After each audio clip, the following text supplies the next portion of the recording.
예, 안녕하세요. 이변은 있다의 이동현 변호사입니다. 예, 오늘은 스토킹 범죄 심각성에 대해서 좀 알아보도록 하겠습니다. 제가 오늘 요 주제를 선택하게 된 이유는 최근 신당역 살인 사건이 있었죠. 예, 그래서 이제 신당역 살인 사건 관련해가지고, 제가 이제 서울 파이낸스에, 기고문을 좀 실었는데, 예, 그걸 좀 설명을 드리면서 이 스토킹 범죄의 심각성, 예, 요거를 좀 말씀드리고자 합니다.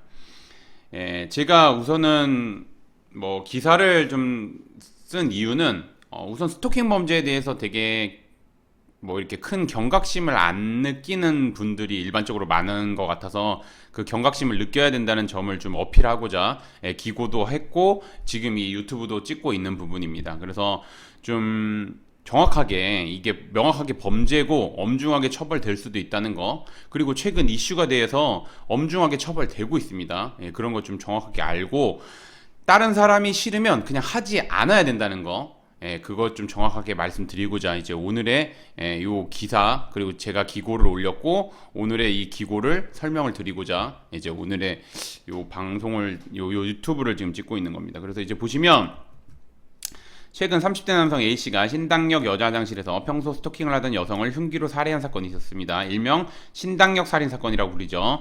이 사건으로 스토킹 범죄에 대해서 사회적인 이목이 집중되고 있습니다. 사회적인 이목이 집중되고 있지만 스토킹에 대한 정의에 대해서 솔직히 말씀드리면 정확하게 인지하고 있는 분들 생각보다 많이 없습니다. 근데 스토킹 범죄는 이 스토킹 범죄에 대한, 그러니까 스토킹 행위에 대한 정확하게 개념을 가지고 있어야지 이 본인의 행동이 스토킹에 해당하는지 안 하는지를 판단할 수도 있을 뿐만 아니라 피해자 입장에서는 상대방의 행동이 스토킹에 해당하는지 안 해당하는지를 판단할 수 있습니다. 그렇기 때문에 우선 스토킹 행위에 대해서 정확하게 알아야 되는데, 스토킹 행위는 이거 법률에 정해져 있는 겁니다. 상대방의 의사에 반해서 정당한 이유 없이 상대방 또는 그 동거인 가족에 대해 접근하거나 따라다니거나 진로를 막아서는 행위. 두 번째, 주거, 직장, 학교 그 밖의 일상적으로 생활하는 장소 또는 그 부근에 기다리거나 지켜보는 행위.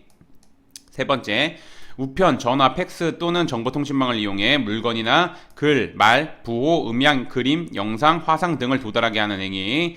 네 번째, 직접 또는 제3자를 통해서 물건 등을 도달하게 하거나 주거 등 또는 그 부근에 물건 등을 두는 행위. 마지막으로, 주거 등 또는 그 부근에 놓여져 있는 물건 등을 훼손하는 행위 중 어느 하나에 해당하는 행위를 하게 되면 어느 하나에 해당하는 행위를 해서 상대방에게 불안감 또는 공포감을 일으키게 하는 것을 의미합니다. 요 개념을 좀 명확하게 알고 있으셨으면 좋겠습니다. 특히나 피해자들 같은 경우는 저 사람의 행동이 스토킹 행위에 해당하는지 안 해당하는지 모르는 경우가 있는데, 요거 좀 정확하게 알고 있고 여기에 해당하면 스토킹 행위에 해당한다는 거 좀 잘 알고 있으셨으면 좋겠습니다. 그리고 여러분들이 또 오해하는 것 중에 하나가 스토킹 행위를 하면 무조건 처벌된다고 하는 오해를 많이 합니다. 근데 그렇진 않고, 스토킹 범죄 처벌 등에 관한 법률을 보게 되면 지속적 또는 반복적으로 스토킹 행위를 하는 경우에만 스토킹 범죄로 보고 3년 이하의 징역 또는 3천만 원 이하의 벌금에 처하도록 규정하고 있습니다. 즉 여기서 중요한 건 뭐냐면, 스토킹이 범죄로 되기 위해서는 지속적, 반복적으로 이루어져야 된다는 거. 그렇기 때문에 피해자 입장에서는 지속적, 반복적이라는 거를 당연히 어필해야 되는 부분입니다. 그거 좀 정확하게 아셨으면 좋겠고, 그래서 이제 계속해서 보면은 과거에는 스토킹 범죄를 처벌하는 명확한 규정이 없었습니다. 없어서 경범죄 처벌법상 지속적인 괴롭힘 뭐 이런 걸로 보아가지고 10만 원 이하의 벌금, 구류 또는 과료에 그쳤습니다. 정말 경미하죠. 10만 원 이하입니다. 정말 경미하죠. 그러나 사회적으로 스토킹 범죄에 대한 경각심이 높아짐에 따라서 별도로 법률을 제정하게 된 것입니다. 그래서 이게 제정된 법률입니다. 그렇게 보시면 되고, 그리고 이제 제가 뭐 스토킹 범죄 이 기고문을 쓰면서 스토킹 범죄 관련해 가지고 좀 뭐 논문이나 이런 것도 좀 봤는데, 스토킹 범죄는 집착에서 좀 비롯되는 경우가 대부분입니다. 그래서 피해자가 자신의 요구를 들어주지 않거나 원하는 대로 하지 않으면 보복 범죄로 이어질 가능성이 매우 높습니다. 그래서 제가 말씀드리는 거는, 스토킹 피해를 당하고 있으면 주저하지 말고 빠르게, 정말 빠르게 신고해야 합니다. 신고해야 되는데 그럼 어떻게 신고해야 되냐? 제가 설명을 좀 드리겠습니다. 보면 가장 먼저 스토킹 상대방의 스토킹을 입증할 수 있는 스토킹 행위를 입증할 수 있는 자료를 확보해야 됩니다. 즉 그냥 무작정 아마 신고를 하면 뭐 수사기관 입장에서는 그거에 대해서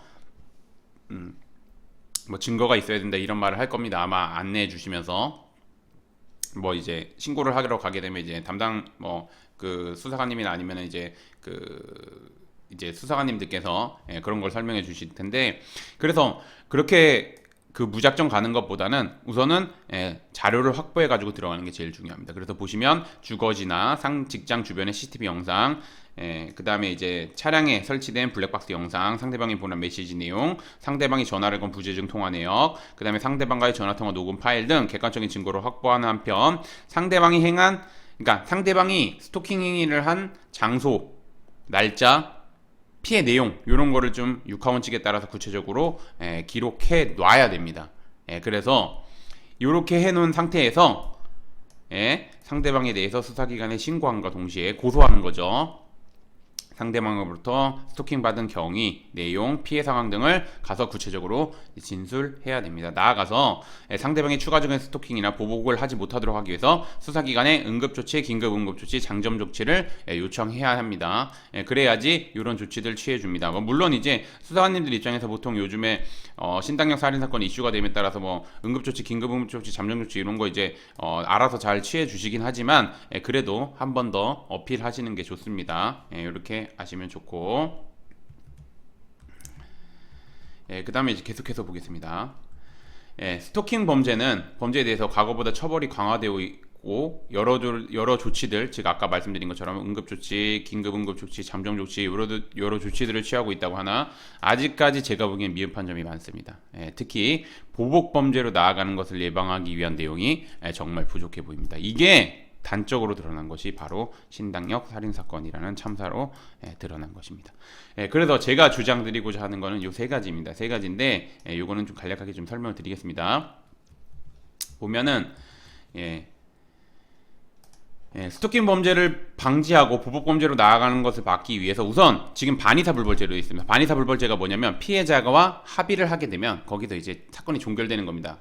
그러니까 일반인 입장에서 쉽게 설명하면 그렇게 되는 겁니다. 즉 이제 보면은 스토킹 범죄는 반의사 불벌죄이므로 피해자와 합의를 되면 공소를 제기할 수 있습니다. 즉 거기서 그냥 끝납니다. 공소권 없음. 뭐 그렇게 해가지고 끝나는 겁니다. 그래서 오히려 2차 피해가 발생하고 있는 겁니다. 즉 가해자는 피해자와 합의를 하기 위해 지속적으로 피해자에게 연락을 하면서 2차 스토킹 범죄를 저지르는 경우가 있으며, 피해자가 합의를 해주지 않으면 신당역 살인사건처럼 보복범죄로 이어지는 경우가 많습니다. 그래서 이 반의사 불벌죄를 저는 폐지해야 된다고 주장하는 겁니다.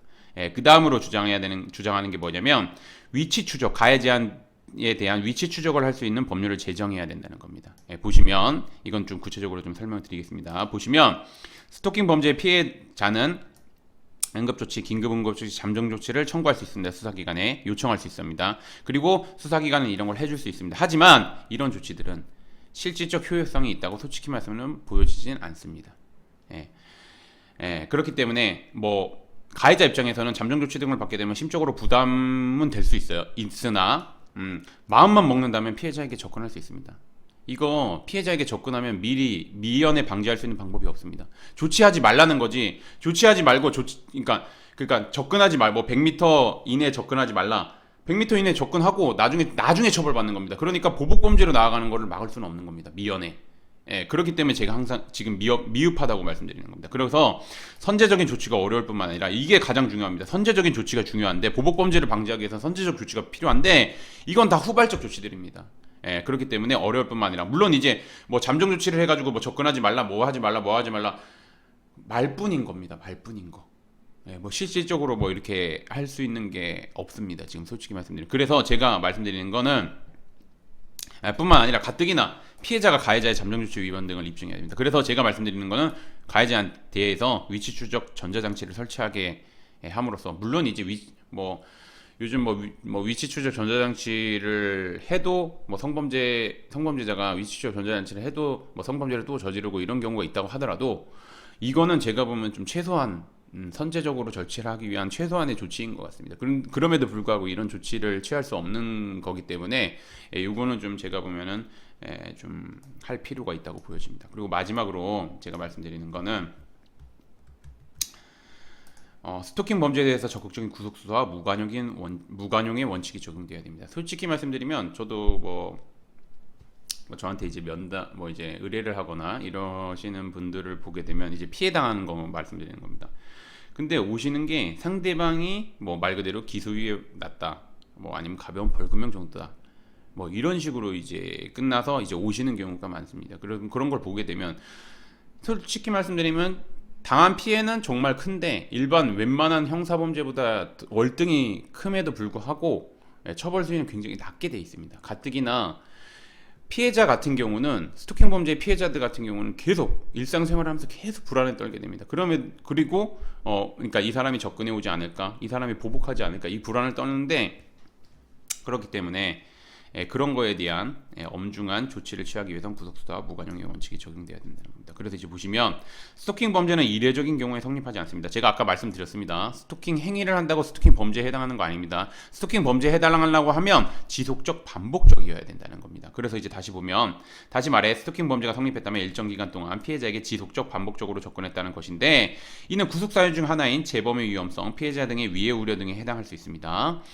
구속수사를 통해서 피해자를 추가적인 범죄에 노출되는 것을 방지할 수 있습니다. 또한 스토킹 범죄에 대해서 엄벌을 내림으로써 스토킹 범죄가 중한 범죄라는 경각심을 심어 주어야 합니다. 즉 무관용의 원칙을 적용함으로써 정말 엄중한 범죄라는 거 좀 심어줄 필요가 있다고 생각합니다. 그래서 이제 마지막으로 정리를 하면, 전 연인의 집 앞에서 혹은 직장에서 무작정 기다리는 것을 뭐 영화나 드라마에서 나왔죠. 뭐 옛날 같은 경우 낭만적이라고 생각한 시절이 있지만, 현재는 이는 명백한 스토킹 범죄에 해당합니다. 스토킹은 다른 사람을 소유할 수 있다는 잘못된 생각에서 비롯되는 경우가 많습니다. 그래서 이러한 생각 버려야 하고, 더 이상 이제 스토킹 범죄로 고통받는 사람이 없기를 저는 솔직히 말씀드리면 너무 간절히 바랍니다. 그리고 이제 혹시나 스토킹 피해를 당하고 있는 경우 어떻게 대응할지 모르는 경우에는 이제 뭐 관련해 가지고 스토킹 관련 사건들을 좀 많이 진행해 본 변호사님 도움 받는 게 좋고, 뭐 제가 항상 말씀드리지만 일반 변호사님 안 되고 스토킹 관련해 가지고 이제 많은 사건을 진행해 본 변호사님 도움 받는 게 가장 좋습니다. 그렇기 때문에 그런 변호사님 찾아가서 도움을 요청하시는 게, 도움을 빠르게 요청하시고 빠르게 고소하시고 빠르게 진행하시는 게 좋습니다. 그래서 그거 좀 당부드리면서 오늘의 주제는 여기까지 마치겠습니다. 저는 이변은 있다 이동현 변호사였습니다. 감사합니다.